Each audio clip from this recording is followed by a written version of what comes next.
It's the first week of summer, season of the super sequel. Hollywood's hoping their blockbuster fireworks will lure bigger, younger crowds into theaters. But as ABC's David Wright reports, the plot thickens. Hard to believe, but it's been 20 years since the War of 1996. Elvis has left the building! Remember Independence Day?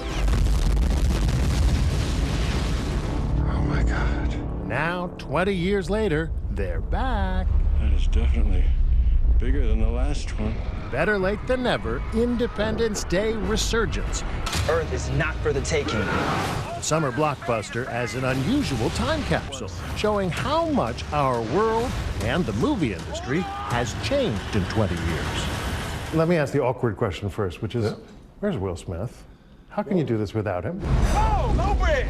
Will Smith drove the original Independence Day to box office glory. Who's the man? The #1 movie of 1996. Welcome to Earth. Alas, he passed on the sequel.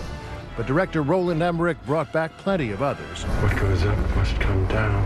And your character, my God, you started as the cable guy, and now you're in charge of the Earth Defense System? How about that? Pretty big career. It's like failing upwards, you know. What is it? Bill Pullman played President Whitmore last time around. Remember that iconic bullhorn speech? Today, we celebrate our Independence Day. Bear in mind that was during the Clinton administration, post-Cold War, pre-9/11, back when the idea of an attack on New York or D.C. was sheer Hollywood fantasy. 5 years later, President Bush gave his bullhorn speech at Ground Zero. It was like kind of totally stealing Whitmore there. Emmerich is hoping this movie is prescient too. The president this time, played by Celia Ward. It's pretty clear what the film says, who I would vote for. We have a female president, so that says it all. Actress Vivica Fox is back, playing Will Smith's widow. So's Judd Hirsch. Judd Hirsch, by the way, has not aged a day. No, but like, don't forget, we made him a little bit old in the first one. Tell me how much you miss me. Back in 1996, the young star who's now trying to fill Will Smith's shoes, saving the planet.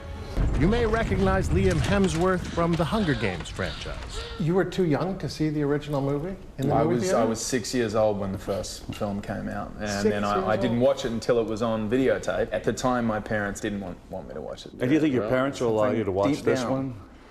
Yeah, hopefully. Well, I do too. Yeah. Hopefully my parents allow me to watch this one. His co-stars Brent Spiner and Jeff Goldblum seem to enjoy giving Hemsworth a hard time about being so young and studly. Look at that hair. That's a high thread count. Yeah. You can make a pillow out of this hair. Well, I'd like to sleep on a pillow made stuff with that. That would be delightful. Whenever you show up in one of these movies, though, it's a bad sign. What? You're the chaos merchant. The dinosaurs are going to get unleashed, or the aliens are going to attack, or people are going to start turning into flies. But the flip side of that is I that see what you mean. if he shows up, the movie could be very successful. And entertaining. Right.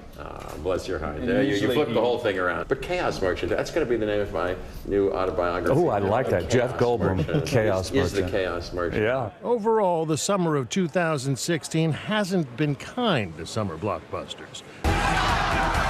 Some of them sequels to movies that aren't exactly obvious candidates for a follow-up.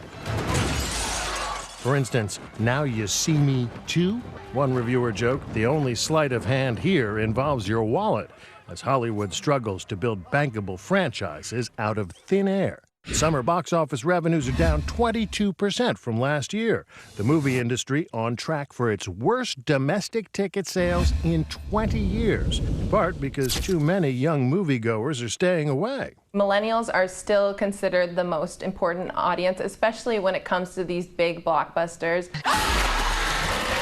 Studios are hoping super sequels like the Ghostbusters reboot. Someone is creating a device that amplifies paranormal activity. Make left! And this Independence Day reboot will not only bring in the young crowd, witnessing all this for the first time, but also bring back fans of the original. It also seems that the audience in Hollywood has changed since that first movie was made. Hard not to miss that in the first movie, Los Angeles, Washington, D.C., New York are obliterated. In this movie, Singapore. Singapore. A nod to the power of the overseas box office in 2016. This summer, Warcraft totally flopped here in the U.S., but turned a profit thanks to a strong showing in Asia.